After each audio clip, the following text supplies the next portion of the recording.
Dia, apa kabar Bu Dia? Ya, baik. Halo Ibu. Alhamdulillah. Selamat sore semuanya. Assalamualaikum warahmatullahi wabarakatuh. Waalaikumsalam warahmatullahi wabarakatuh. Kira-kira bisa diceritakan awalnya bergelut dengan dunia entrepreneurship seperti apa Bu, dan kenapa tertarik terjun ke dunia entrepreneur? Di pertanyaan awal bagaimana? Oke. Jadi awalnya sebenarnya sejak SMA ya. Sejak SMA itu saya udah beberapa tahun yang lalu ya. Anak-anak muda ya. Jadi mungkin saya seusia ibu-ibu kalian ya. Jadi itu tahun SMA 93 terakhir itu 93. Jadi memang saya kita punya usaha sendiri yang untuk bisnis. Sejak SMA saya sudah tahu apa yang harus saya lakukan waktu itu. Jadi saya pengennya masuk kuliah pun saya sudah tahu apa yang harus saya masuki waktu itu. Kemudian selesai, jadi sejak SMA saya SMA di Surabaya, kemudian di Jakarta saya kuliah di satu universitas yang nggak terlalu lama untuk, jadi memang kayak vokasi ya, kayak sekolah vokasi yang lulusannya langsung disalurkan ke tempat kerja. Jadi disalurkan ke beberapa perusahaan. Jadi sebelum lulus bahkan saya sudah bekerja di salah satu perusahaan asing di Tanah Abang waktu itu.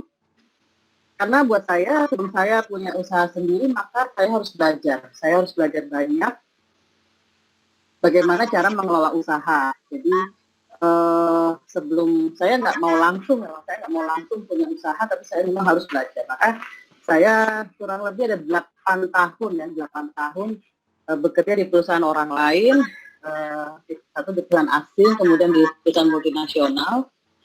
Jadi kalau karirnya mulai dari waktu itu administrasi. Aku di administrasi, terus kemudian masuk ke sekretaris, kemudian masuk lagi ke Business Development Manager sampai dengan GM. Jadi GM adalah posisi saya terakhir. Nah, setelah saya merasa punya bekal di tahun 2000 baru saya mulai usaha. Usaha pertama adalah butik.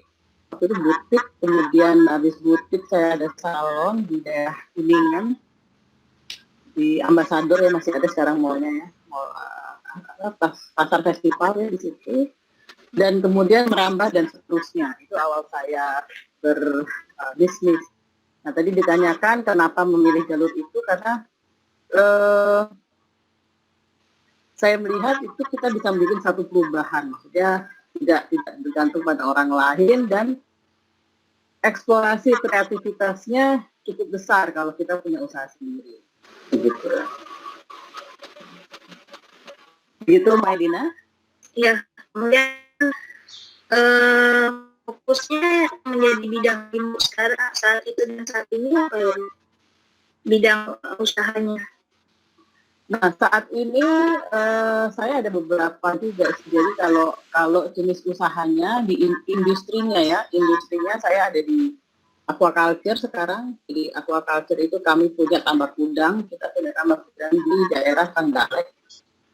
Kemudian saya ada startup IT juga dengan teman di Surabaya untuk program reseller.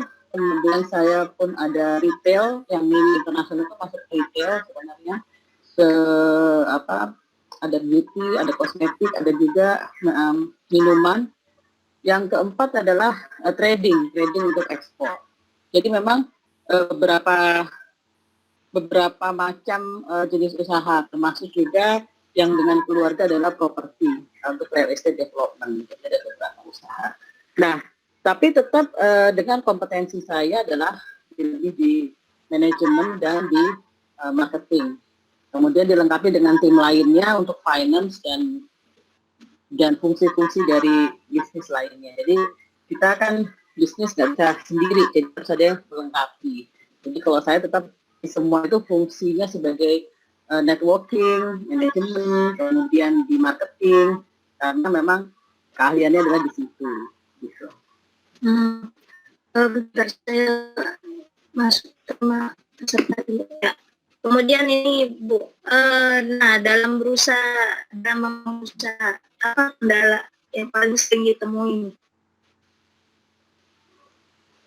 Karena kita sering kalau usaha itu kan ada kendala, masalah, problem itu kan silih berganti ya. Jadi sampai kita tidak melihat itu menjadi kendala sebetulnya.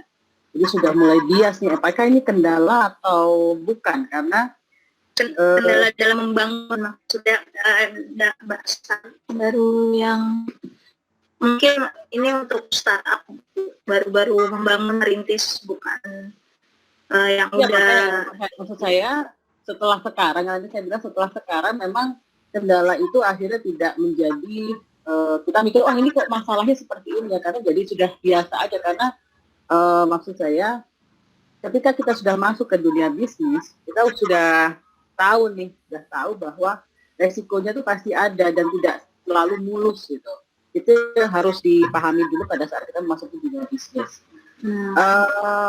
Pastinya banyak ya kalau dibilang, apalagi kalau tadi dibilang kendala untuk startup, pasti ada kendala permodalan, kendala membangun tim, kendala mencari pasar, itu kan kendala semua. Tapi kalau kita ngomong masalah semua, ya semua itu jadi masalah gitu kan. Selama kita hidup kan pasti ada masalah. Tapi kalau kita berusaha mencari solusinya, kita banyak belajar, kita banyak mencari jawaban-jawaban atas itu, tentunya masing-masing nanti akan terurai masing-masing. Kayak saya dulu di awal-awal waktu jadi bisnis pertama saya adalah baju kerja muslim waktu itu di 2002. Saya sudah punya desain gitu kan, desain baju, kemudian tapi memang saya nggak punya penjahit, memang sengaja saya mau outsource. Gitu.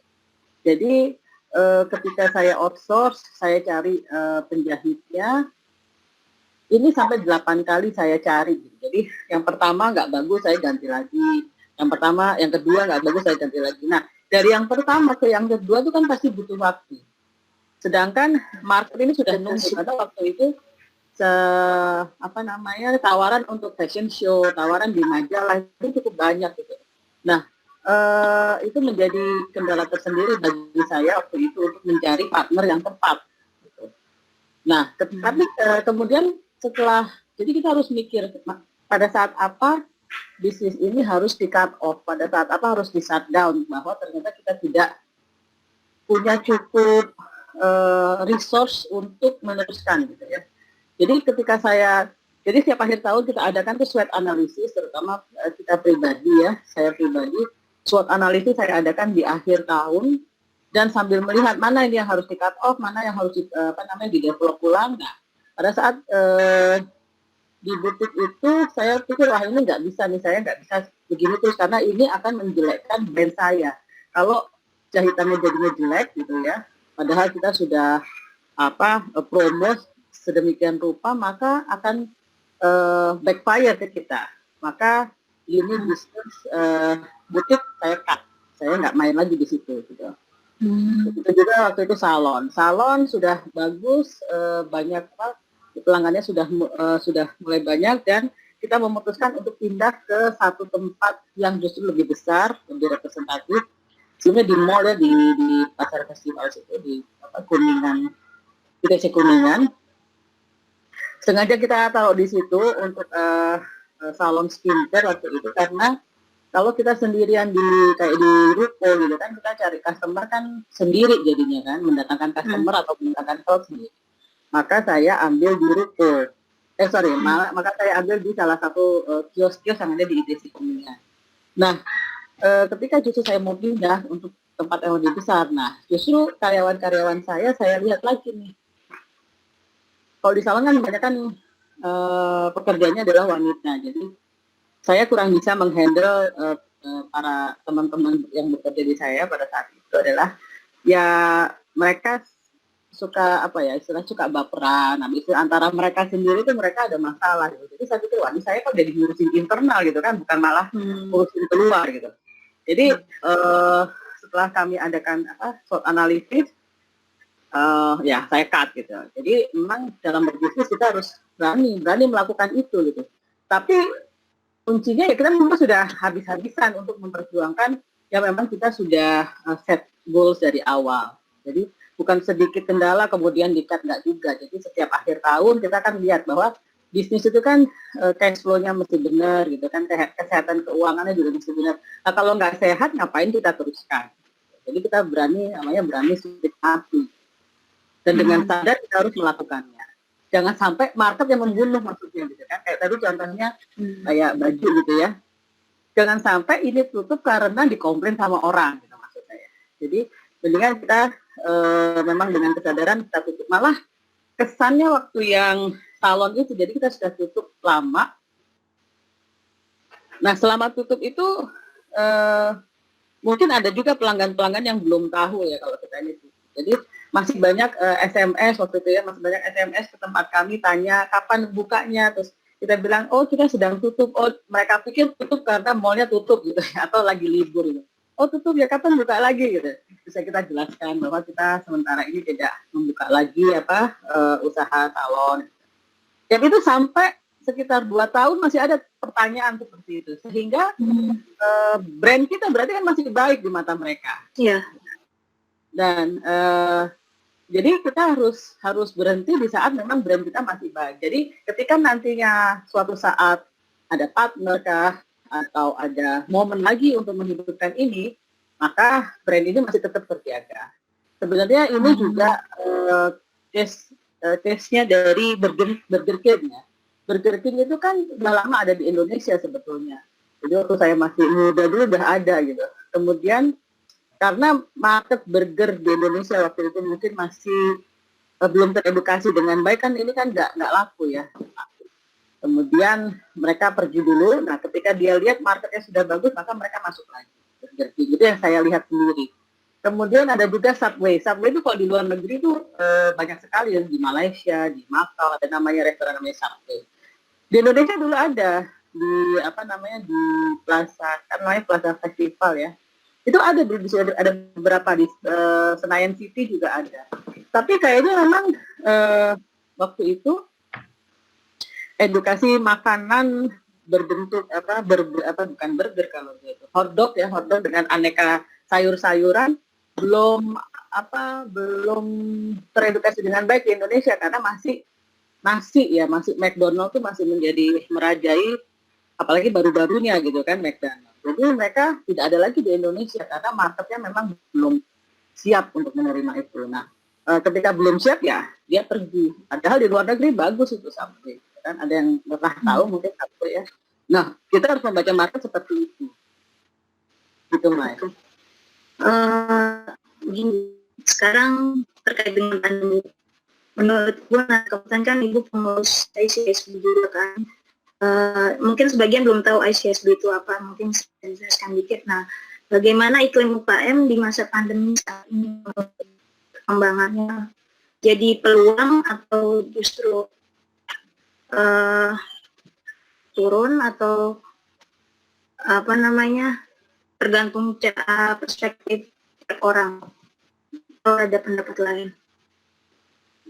Baik, sebelumnya perkenalkan dulu, ICSB itu International Council for Small Business adalah satu organisasi dunia yang didirikan tahun 1955 di George Washington DC, Amerika Serikat. Selain sebagai pengurus ICSB Indonesia, saya pun tahun 2018 sampai kemarin 2020 menjadi pengurus ICSB Global. Jadi kita bersama-sama dengan teman-teman dari sekitar 12 negara ya menjadi pengurus di sini. Nah, Indonesia sendiri ICSB-nya berdiri sekitar 4 tahun yang lalu ya, atau 3 tahun atau 4 tahun yang lalu. Jadi memang masih organisasi baru di Indonesia dan kita adalah sangat concern terhadap perkembangan UKM di Indonesia tentunya gitu ya. Nah, selama pandemik ini bagaimana dampaknya terhadap UKM? Ya pasti berdampak gitu ya, pasti berdampak. Jangankan yang UKM, yang pengusaha besar juga kan berdampak gitu. Karena dampak ini sebenarnya dari marketnya ya, market yang juga berdampak gitu kan. Karena kan sejatinya bisnis itu kan kita dapat istilahnya kalau kita belajar ada 10 ya, top 10. Jadi ada 10 10 kriteria kenapa bisnis itu gagal. Nah, kriteria pertama dan yang paling besar, paling berdampak adalah tidak ada market. Jadi kalau marketnya nggak ada, itu bisnisnya langsung berhenti. Itu contohnya kayak Kodak mungkin ya, atau waktu itu BlackBerry gitu kan, atau warnet. Mungkin ketika tidak ada marketnya, maka bisnisnya langsung berhenti. Walaupun timnya bagus, misalnya. Kayak Nokia kan timnya orang pinter-pinter gitu kan.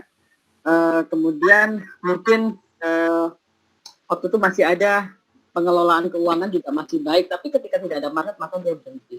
Nah, selama pandemik ini karena memang marketnya berkurang ya otomatis teman-teman bukan UKM ya, jadi teman-teman di kalangan pebisnis ya pasti terdampak. Tapi ada juga yang memang justru membaik atau justru di luar perkiraan, kayak misalnya di bisnis kesehatan. Karena marketnya ada gitu kan. Kan orang-orang kan takut sakit, maka bisnis kesehatan menjadi sangat luar biasa. Kemarin beberapa waktu lalu saya pernah dengar dari CEO-nya Kalbe Pharma ya, Pak Fijong Pius, justru dia lagi bagus-bagusnya sekarang gitu kan. Kemudian teman-teman saya juga yang bermain herbal juga lagi bagus-bagusnya. Bahkan saya sendiri pun saya punya produk jahe ya. Saya punya produk jahe merah justru juga lagi bagus-bagusnya sekarang.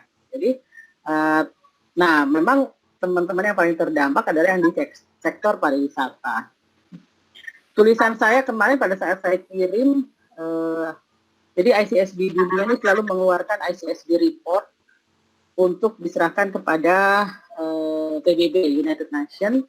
Saya bersama 32 teman dari 32 negara ya, menulis di situ bersama-sama. Yang saya sampaikan adalah justru di masa pandemi ini, khususnya di Indonesia, rasa saling tolong-menolongnya justru semakin besar. Makanya Indonesia tahun 2019 kalau nggak salah kemarin dinobatkan menjadi negara paling generous ya, paling baik hati di seluruh dunia. Indonesia itu nomor 1 di CAF. Teman-teman mungkin masih ingat bagaimana buy one take one. Jadi beli satu, kemudian satunya dikasih ke ojol. Kemudian ataupun teman-teman yang memang belanja tapi bukan buat dirinya, tapi langsung buat ojol. Itu ternyata itu tidak ada di negara lain, hanya ada di sini. Nah, report ini yang saya sampaikan juga ke PBB. Kemudian juga memang pandemik ini memicu kreativitas. Jadi yang biasanya teman-teman terjebak dalam comfort zone gitu ya, udahlah dengan cara seperti ini toh jualan saya laku gitu ya, atau tidak perlu terlalu serius mengurusi keuangan juga laku. Tapi sekarang nggak bisa, mereka harus dituntut dengan cepat untuk berubah gitu. Makanya di FEI saya ambil temanya change or die. Dan memang sekarang ini agak susah ya, saya sendiri juga agak susah membaca market sekarang ini, karena yang kita perkirakan market itu nggak punya duit karena beritanya resesi dan seterusnya, PHK di mana-mana. Tapi ternyata kayak dessert itu laku juga gitu kan, dessert yang harganya 20 ribuan gitu kan, yang buat ngemil-ngemil itu masih ada marketnya gitu. Jadi memang agak susah saat ini membaca pasar, tapi saran saya ya kita coba aja. Jadi kita harus coba dengan langkah yang kecil gitu ya, langkah yang kecil kita coba. Nah, ketika itu tidak berjalan baik ya langsung diperbaiki. Jadi kata-kata yang cocok untuk saat ini adalah agility, kelincahan. Bagaimana kita berani mencoba, ketika gagal kita coba lagi. Jadi kita kalau punya plan mungkin dari A sampai Z mungkin. Bahkan plan A1, A2, A3, A sampai sekian gitu kan.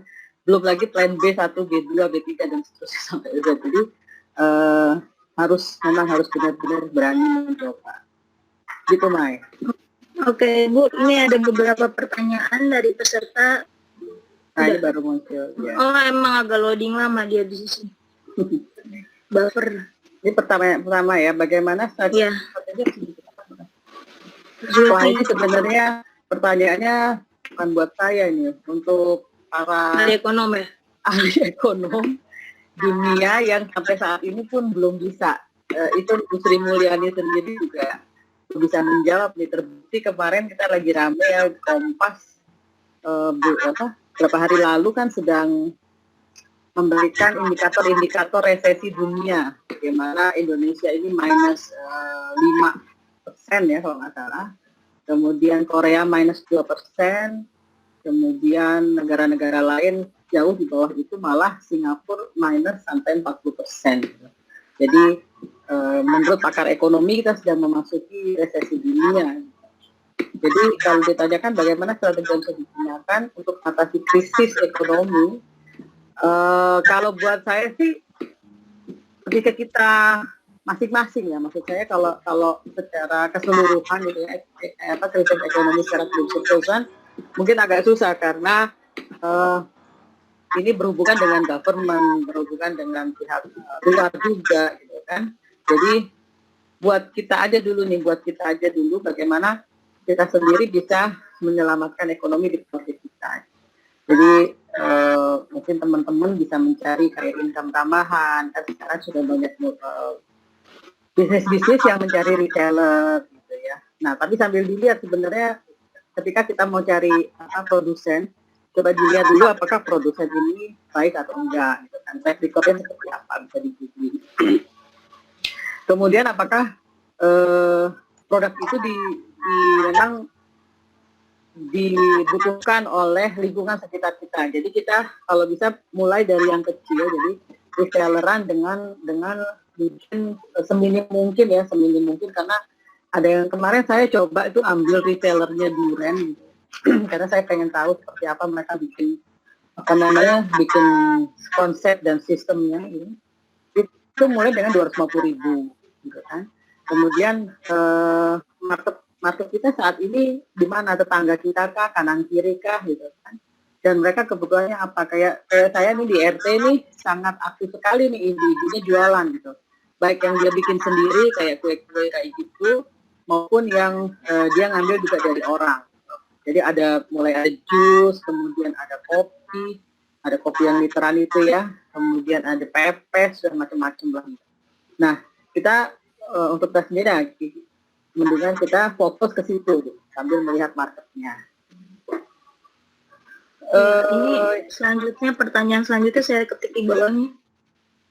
Ide usaha kreatif seperti apa yang belum ada? Kalau yang belum ada, tentunya saya nggak tahu ya, karena saya di sini, kemudian teman-teman di Lombok mungkin yang di Jakarta nggak ada, di Lombok ada gitu kan. Saya nggak bisa nge-trace juga tuh. Atau misalnya di sini nggak ada, atau di sini ada, tapi kemudian di Surabaya nggak ada gitu kan. Jadi kalau ditanyakan yang belum ada, sebenarnya kita nggak usah mikir jauh-jauh ya. Kita mau usaha kita tuh sangat unik, beda sama yang lain. Kemarin beberapa waktu lalu tuh saya melihat foto yang cukup menarik. Jadi ada gambar, mungkin ada juga yang pernah lihat ya. Ada gambar garpu, tapi ujung-ujungnya itu dibengkokin gitu, Kemudian dia tulis apakah sebenarnya ini yang dimaksud dengan USP gitu kan. Nah, garpu yang ujungnya dibengkokin kan nggak bisa dipakai, tapi dia istilahnya dia berakibat pada unik. Pokoknya produk aku harus unik gitu. Nah, unik kan tapi harus tetap bisa dipakai, harus tetap dibutuhkan. Kayak menurut saya aja saat ini sarapan nasi uduk aja yang mungkin kanan kiri kita sudah ada. Tapi kalau kita bikin yang berbeda gitu, mungkin ini lebih enak, mungkin nasi uduknya nasi kuning tapi nasi uduk gitu ya. Jadi marketnya adalah untuk orang-orang yang mau sarapan. Saya pikir itu masih apa istilahnya masih relevan untuk dikembangkan. Gitu kan.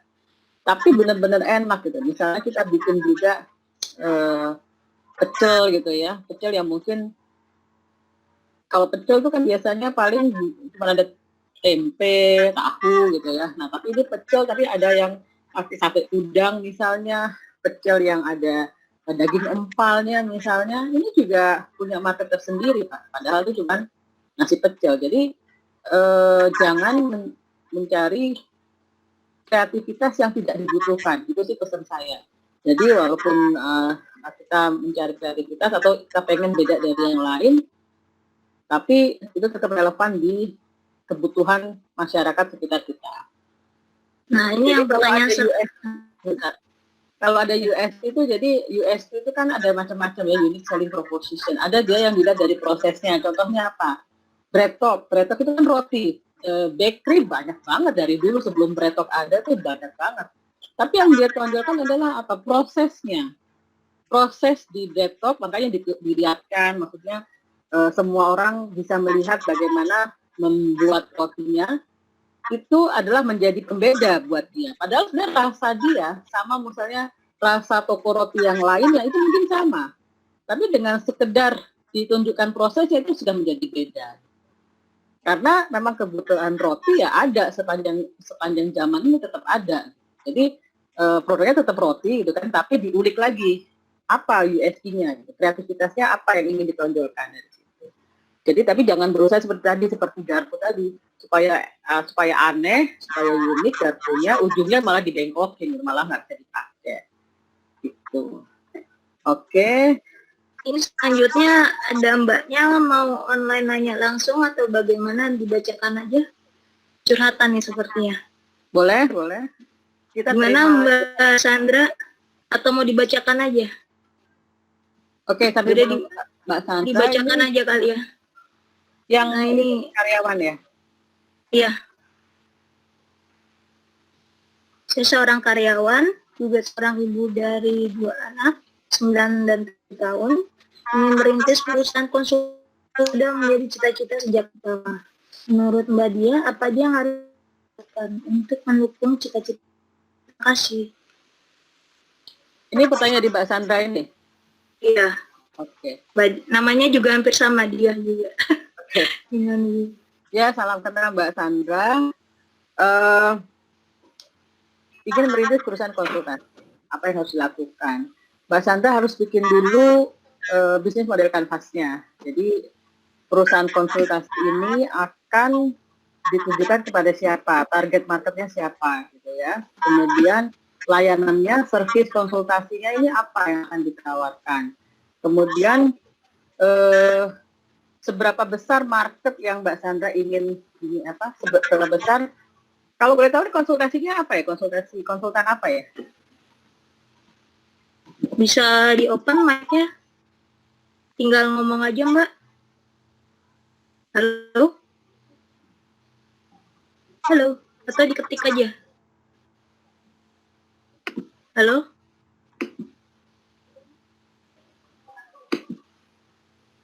Baik, nanti kalau Mbak Sandra sudah bisa open mic, di open aja ya sambil menunggu Mbak Sandra. Jadi seperti tadi saya sudah singgung bahwa satu usaha itu akan terhenti atau akan gagal ketika tidak ada marketnya. Makanya kalau konsultasi di bidang apa, kemudian seberapa besar marketnya. Contohnya gini, saya ada di tadi ya tambak udang tadi. Market udang itu kan besar sekali, gitu kan. Tapi kita harus tahu berapa ton. Kalau cuma dibilang oh banyak, oh besar gitu, itu tidak akan memotivasi kita untuk meningkatkan growth dari company kita nantinya. Tapi misalnya kita tahu marketnya adalah 1 juta gitu ya, 1 juta ton per hari. Nah, dari 1 juta ton itu kita saat ini bisa mengambil atau bisa memenuhi berapa ton nih? Misalnya masih 1 ton, nggak masalah, tapi kita tahu bahwa market di sini ada 1 juta. Begitu juga market yang konsultasinya Mbak Sandra, ada berapa besar, sebesar apa marketnya, dan saat ini kita dengan resource yang ada, dengan resource yang namanya startup kan pasti resource-nya terbatas ya. Dengan resource yang ada saat ini, berapa banyak yang akan kita layani.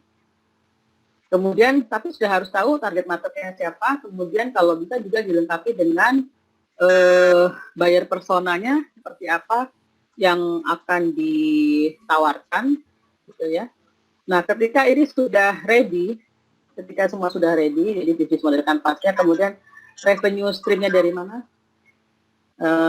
Revenue streamnya dari mana?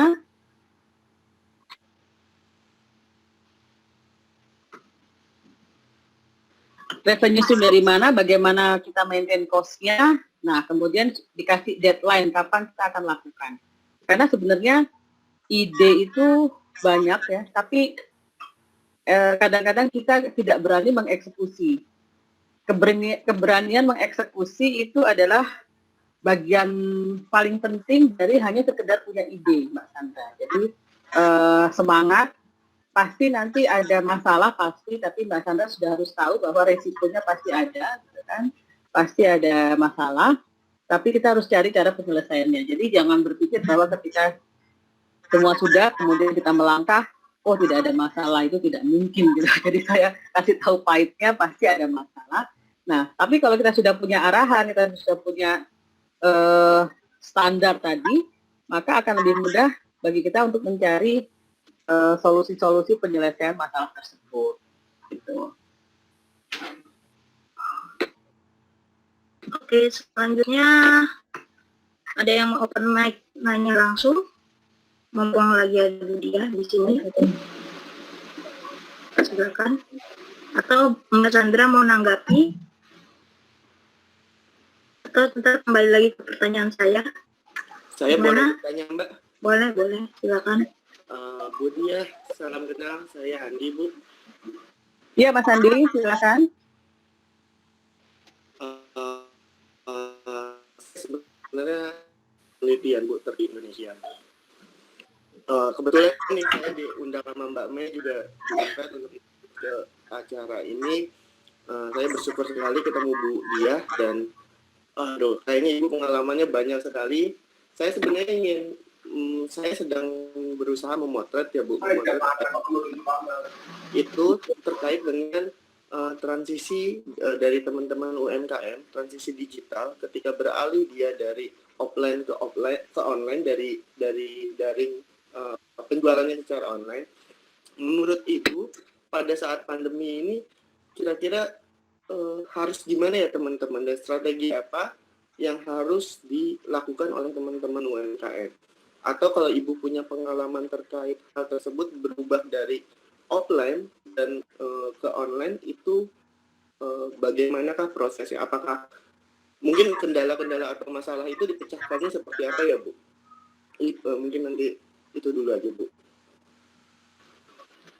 Iya, ketika kita bicara tentang UMKM itu kita nggak bisa mengeneralisir semuanya mikro, ya, usaha mikro, karena M yang besar itu, M yang terakhir perusahaan menengah, mereka punya omset per bulan itu 4,1 M. Maka ketika mereka punya omset 4,1 M, sudah terbayang bahwa resource dia sih sudah cukup untuk bisa switch dari offline ke online. Tapi sebenarnya kita tidak bisa meninggalkan offline juga. Jadi harus kalau kita belajar ya dari Pak Hermawan, kita harus omni gitu ya. Kita harus omni antara online dan offline harus tetap menjadi satu gitu. Karena online ini kan sebenarnya hanya salah satu channel distribusi untuk pemasaran. Nah, caranya ya harus memang tidak bisa ketika kita masuk online kemudian, karena online itu kayak yang belum pernah masuk ke situ kan kayak hutan belantara gitu ya, maksudnya banyak sekali orang di situ dan banyak sekali pengguna internet yang biasanya mungkin kita hanya berjualan di radius 5 km atau 10 km dari tempat usaha kita gitu kan. Terus kemudian kita dihadapkan dengan banyak sekali orang yang juga belum tentu mereka tertarik dengan produk kita gitu kan, dan kita harus bersaing dengan orang yang, jadi di online itu kan misalnya kita di Jakarta gitu ya, saya punya jahe dari apa yang saya produksi di waktu yang sama saya juga punya saingan orang mana istilahnya kayak orang Jawa Tengah yang punya produk yang sama, ketika kita masukkan di satu market juga yang sama, kita sama-sama jahe istilahnya gitu. Jadi bagaimana produk ini stand out dari crowd itu tetap harus diperhatikan. Jadi misalnya promosi melalui media sosial gitu kan, foto-foto di media sosial yang menunjukkan bahwa memang produk kita adalah layak untuk dikonsumsi atau untuk beli oleh mereka yang sedang membutuhkan. Jadi storytelling itu kan Aidina nih jagonya, kayak storytelling, copywriting itu harus juga dipelajari gitu kan, nggak sekedar menaruh produk seperti itu. Nah, kalau bisa dibikin sebenarnya di breakdown aja step-stepnya, jadi nggak langsung. Jadi misalnya minggu ini konsentrasinya di mana? Oh, minggu ini kita belajar storytellingnya dulu deh. Atau minggu ini kita belajar bagaimana mempresentasikan produk dengan foto pakai kamera biasa atau kamera handphone, kan sudah banyak tuh pelatihannya gitu kan. Kemudian minggu depan apa nih fokusnya? Jadi dengan kita memecah-mecah seperti itu jadi nggak bingung gitu. Tapi kita punya satu tujuan bahwa dalam 3 bulan maka produk ini bisa terjual sekitar berapa? 10.000 kah, 5.000 kah gitu kan. Dan jadi masa belajarnya itu berapa lama? Masa belajarnya berapa lama? Jadi supaya nggak bingung tadi memang harus di breakdown kecil-kecil. Target-target kecil, langkah-langkah kecil untuk mendukung langkah besar tadi. Karena memang apalagi yang selama ini belum pernah kan, tadi kan disampaikan sama Mas Andi, mereka belum pernah masuk online dan baru akan masuk online. Gitu. Cukup jelas atau gimana? Ada lagi? Ya Bu, saya mencoba mengambil ini dari Ibu ya, berarti kan prosesnya emang harus bertahap ya Bu. Pelan-pelan teman-teman UMKM juga harus mengetahui step-step untuk masuk ke dalam jaringan, dan yang perlu digarisbawahi adalah mereka juga harus tahu target pasar yang menurut Ibu tadi kayak hutan belantara kalau di internet. Di online ya. Mungkin nanti kalau misalnya saya ada pertanyaan lagi, saya akan mengajukan lagi ke Ibu. Terima kasih Bu. Ya, terima kasih Mas Andi. Semangat, tetap semangat. Terima kasih Bu. Oke. Ya, Bu, Ibu kira-kira sampai jam berapa? Masih ada beberapa pertanyaan lagi soalnya. Ya, boleh sampai ada berapa pertanyaan lagi? Ya, paling 3-4 lagi. Boleh nggak? 4 ya? Ya, nggak apa-apa. Ini mungkin ini nyambung ke pertanyaan personal saya juga ya. Bagaimana Ibu nih dengan segudang aktivitas yang membagi waktu antara keluarga, pekerjaan, dan organisasi? Oh, bukan yang kopi ini. Yang kopi ini bukan? Hah? Kopi ini? Yang tentang kopi ini siapa ya? Pertanyaan dari siapa nih? Oh, yang tentang kopi. Nah, ini saya sebenarnya lagi nunggu orang yang nggak muncul-muncul. Oh, jadi orangnya belum ada, ya udah. Iya. Yang lain dulu ya. Yang ada di sini dulu deh kita prioritaskan. Iya, makanya tadi udah nanya ini jadi mau jawab lah sifat, maka saya belum muncul. Tapi kalau mau dijawab sekarang juga apa, makanya saya mengajukan pertanyaannya tadi. Itu pertanyaannya ya bagaimana Ibu bagi ya? Iya, antara keluarga, kerjaan, dan organisasi. Ya. Masing-masing kita sama ya. Saya punya waktu 24 jam. Presiden Jokowi juga punya waktu 24 jam. Ibu Sri Mulyani juga punya waktu 24 jam, Trump punya waktu juga 24 jam, Maidina punya 24 jam juga, Andi 24 jam, semua sama 24 jam. Jadi time management memang menjadi satu skill ya, satu skill apalagi buat kita ya, buat kita yang ibu rumah tangga atau wanita atau yang memang sudah berkeluarga, bagaimana cara kita membagi waktu. Dan memang jangan diharapkan sempurna. Jadi ketika saya sedang konsentrasi kepada pekerjaan, pasti rumah sedikit berantakan, gitu kan? Nggak mungkin saya sambil rumah beres gitu kan, tapi kerjaan juga beres. Gitu. Jadi kita memang harus komunikasikan kepada pasangan, kepada anak-anak. Anak lain juga sudah mulai besar, jadi mulai bisa bantu-bantu. Tapi maksudnya prioritasnya itu pada saat ini itu seperti apa? Jadi bagi waktunya kurang lebih seperti itu. Nah, kemudian untuk anak-anak kayak yang kecil gitu, saya kan ada anak saya yang paling kecil kan usianya 7 tahun. Dari kecil memang kita biasakan itu ada waktu. Jadi saya bilangnya itu ada waktu. Jadi ada waktunya Bunda sama dia, ada waktunya Bunda harus meeting, mungkin keluar rumah, ada waktunya Bunda harus kerja. Seperti ada waktunya juga si Zafa ini untuk makan, untuk tidur, jadi semua itu ada waktunya. Jadi adalah pengenalan time management ya buat anak-anak. Jadi diatur aja, makanya saya suka biasakan kalau coach saya, kalau mereka konsultasi, sebelum konsultasi, saya biasakan mereka untuk menuliskan dari mulai bangun tidur sampai tidur lagi, hari Senin ngapain, hari Selasa ngapain, dan seterusnya. Karena balik lagi ya, kalau ngomongin perempuan gitu kan, ibu rumah tangga kan dia tidak bisa dikejar hanya sekedar ROI bisnis, tapi ada kewajiban-kewajiban lain yang harus diperhatikan gitu kan.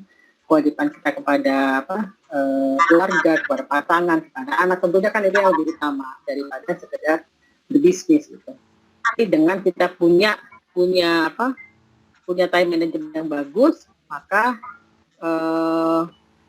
hal-hal seperti itu bisa kita antisipasi. Seperti misalnya masak ya, saya kan pasti masak sendiri juga, apalagi kemarin kan lagi pandemi. Kalau biasanya kita jajan gitu ya, anak saya jajan pakai yang delivery, tapi selama di rumah ya saya juga jadinya masak. Misalnya saya ungkep nih ya, ungkep ayam gitu kan, dua ekor gitu. Jadi ketika waktu makan ya tinggal ngegoreng gitu kan. Nah, pemilihan alat masak harus kita perhatikan, karena kita punya waktu masak cuma 1 jam. Ya. Kalau alat masaknya tidak bisa mendukung, maka akan menjadi lebih lama. Jadi karena kita cuma punya waktu 1 jam untuk masak, maka alat masaknya ya harus bisa mendukung kita dalam waktu 1 jam. Itu makanya kemarin saya beli panci lagi gitu kan, beli presto lagi gitu kan. Karena saya cuma punya waktu masak seperti itu. Kayak gitu, Mike, lebih. Ya, baik. Ini bagaimana, mungkin bisa dijawab aja kali ya pertanyaannya. Penanyanya nggak ada, tapi ini kali di antara melihat rekamannya. Ya, untuk menjadi inspirasi ya buat teman-teman yang juga ada pertanyaan, baru ingin mulai usaha di dunia perkopian. Tetapi saya bingung untuk memulai dari lini bisnis mana yang lebih dahulu.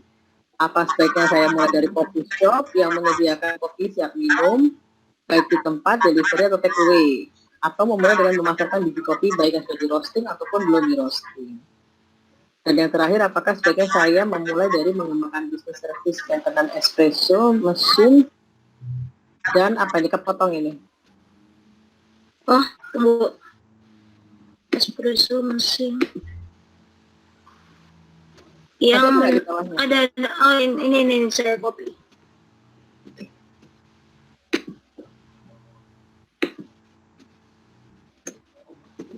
Ya. Yang menurut hemat saya belum terlalu banyak kompetitornya, tapi nggak jelas di maintenance, espresso machine dan jus mungkin ya. Dan yang menurut hemat saya belum terlalu banyak kompetitornya. Dan jual beli espresso mesin. Oh, ini jadi lebih ke jual beli mesinnya gitu ya? Iya. Nah, makanya tadi balik lagi ketika kita mau memutuskan berbisnis, memang nomor 1 adalah target market kita itu siapa. Jadi kita nggak bingung.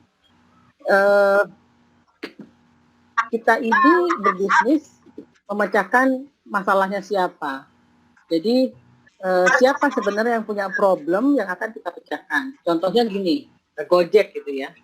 Gojek itu memecahkan masalah orang yang ingin berkendara dengan lebih cepat ya, dengan motor-motor itu kan berarti akan lebih cepat.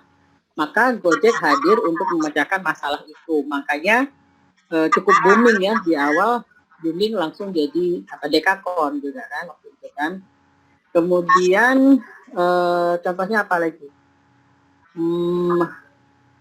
Telkom misalnya ya, Telkom dengan IndiHome-nya dia memecahkan masalah bahwa banyak orang di perumahan yang ingin juga punya akses internet dengan biaya terjangkau. Jadi tidak hanya di perkantoran saja, maka hadirlah IndiHome. Nah, bisnisnya Mas yang kopi ini menyasarnya kemana gitu? Menyasar siapa? Marketnya siapa kira-kira yang ingin dilayani dan yang punya masalah? Apakah yang punya masalah itu yang punya kafe? Berarti kalau yang punya masalah yang punya kafe kan jualannya yang maintenance espresso ini kan. Kemudian atau yang punya masalah adalah orang yang ingin minum kopi dengan cepat ya, males dia daripada dia ke coffee shop, kemudian harus nunggu lagi, orang cuma pengen ngopi sambil ngerjain atau sambil WFH, maka delivery menjadi pilihan yang baik untuk menyelesaikan masalah itu. Jadi mulai dari situ dulu, kita nggak bisa langsung, atau saya nggak bisa sarankan apa gitu, karena ini nanti maksudnya sebenarnya coaching ini Maidina, coaching bahwa sebenarnya siapa yang punya masalah gitu kan. Nanti saya sampaikan. Fat, namanya Mas Fat, ntar saya sampaikan. Tadi saya nanya kok nggak online, belum ada jawaban. Ya.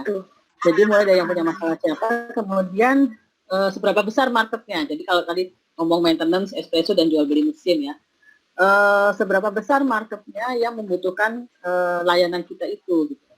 Kemudian kalau delivery pun seberapa besar marketnya. Kemudian kompetitornya siapa aja, kompetitor mesin maintenance tadi siapa aja, seberapa banyak.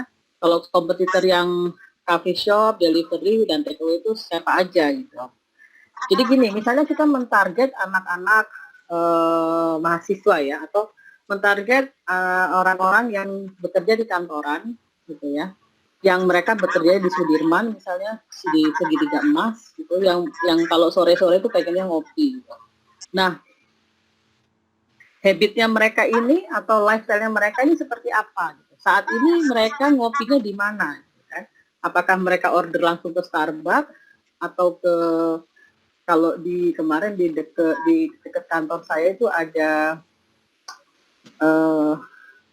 Freshmart ya, yang juga jualan kopi gitu kan, dan sampai ngantri-ngantri. Nah, kita mau memposisikan di mana di antara misalnya Starbucks sama Freshmart itu gitu contohnya.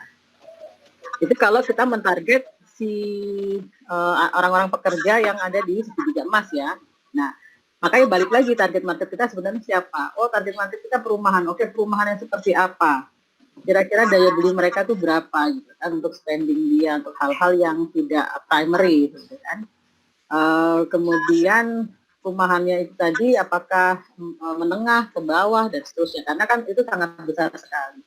Jadi untuk UMKM, karena resource kita terbatas ya, ingat resource kita ini terbatas, maka kita harus membidik dengan tepat. Kita harus jadi sniper, kita jangan jadi Rambo ya. Kalau perusahaan besar mungkin dia bisa jadi Rambo karena memang resource-nya tidak terbatas gitu. Apalagi yang perusahaan-perusahaan sudah TBK gitu ya. Jadi mereka bisa iklan, bisa apa namanya istilahnya bakar duit dan seterusnya, karena resource dia tidak terbatas, dan mereka kadang-kadang juga bisnis modelnya bukan sekedar untung tapi dari valuasi. Nah, untuk kita sendiri ini seperti apa gitu. Ketika kita punya resource yang terbatas, maka kita harus bisa menjadi sniper yang baik gitu kan, sehingga kita masih punya nafas untuk melanjutkan kegiatan. Karena kan bisnis itu kan nggak sekarang ditawarkan besok banjir pembeli kan nggak juga kan. Jadi kita harus endurance ya, maksudnya kalau dibilang kan ketahanan kita ini harus kita jaga banget, ketahanannya untuk terus membesar ya, untuk terus membesar. Jadi fondasi-fondasinya itu harus tetap kita jaga. Makanya kita harus mentarget tadi market yang tepat supaya kita tadi tetap istiqomah gitu ya, istiqomah gitu kan. Jangan juga melihat yang lain. Nah, ketika kita sudah mulai kelihatan, mungkin kita mau cari investor, mau cari funding, itu bisa aja dilakukan kan, funding itu, karena memang sekarang investor juga sudah ada di mana-mana, tapi mereka juga akan lihat investor itu apakah satu bisnis ini punya masa depan gitu kan, potensinya seperti apa. Ketika memang punya masa depan, kayak House ya, House itu kemarin kalau nggak salah ada private equity yang masuk ke mereka sekitar 10 juta US dollar. Gitu. Padahal House itu kan untuk kalangan menengah ke bawah, tapi jumlahnya banyak. Itu dia dapat tuh kemarin 10 juta US dollar. Jadi jangan takut, jangan khawatir. Memang kita harus fondasi kita kuat dulu, baru kita bisa cari partner lagi. Gitu. Itu mungkin sudah menjawab kali Maya? Ya, ini ada 2 lagi pertanyaan terakhir Bu. Baik. Pertama ya tadi sempat disinggung ya Ibu founder apa namanya Festival Entrepreneur Indonesia, dan tadi Ibu sempat singgung coaching. Mungkin teman-teman di sini masih belum begitu paham gitu apa itu coaching, bisa dijelaskan dikit sama Festival Entrepreneur itu seperti apa kan? Ya. Jadi untuk misalnya kita untuk belajar sesuatu kan ada yang pakai workshop atau training gitu ya. Ada juga kita pakai metodenya namanya coaching. Jadi coaching itu adalah bagaimana si pembimbing ini atau si coach ini bisa memprovokasi pikiran dari kliennya atau dari coachingnya. Jadi kayak misalnya saya coachnya nih, saya kemudian coachingnya atau kliennya Maidina. Gitu kan. Jadi tugas saya sebagai seorang coach adalah saya bisa memprovokasi pemikiran-pemikiran Maidina untuk lebih kreatif lagi gitu kan, untuk mencari solusi dari masalah yang dihadapi. Jadi provoking kayak gitu ya. Jadi misalnya Maidina nih mau buka tadi ini kan mau buka kopi, mau buka toko kopi tadi ya. Saya tanya, kenapa ini harus dibuka? Kenapa kamu pengen usaha kopi? Misalnya kayak gitu. Nah kalau misalnya nanti kan dia jawab, kalau misalnya kamu nggak usaha kopi, misalnya kamu usahanya fashion, bisa nggak kira-kira? Nah pertanyaan-pertanyaan itu nanti akhirnya mengerucut terus tuh, mengerucut sehingga dari situ si orang ini menjadi lebih termotivasi untuk menjalankan, oh saya sudah tahu ini adalah memang tujuan saya. Jadi udah kayak ibaratnya udah bulat gitu ya, udah bulat gitu kan, berani mati tempur bahwa ini adalah yang akan saya perjuangkan. Tujuannya adalah ke sana. Nah, coaching kurang lebih seperti itu. Tapi nanti kan ada ada dibagi-bagi lagi menjadi apakah life coaching, ataukah business coaching, ataukah ada relationship coaching. Jadi dibagi-bagi lagi menurut apa istilahnya subjeknya. Gitu. Bedanya coaching dengan mentoring, misalnya kalau mentoring itu si mentor akan memberikan arahan langsung, jadi oh kamu mau bisnis kopi ya, kalau kamu bisnis kopi ini sebaiknya begini. Nah, itu adalah tugasnya mentor. Tapi kalau coach tugasnya adalah memprovokasi pikiran tadi.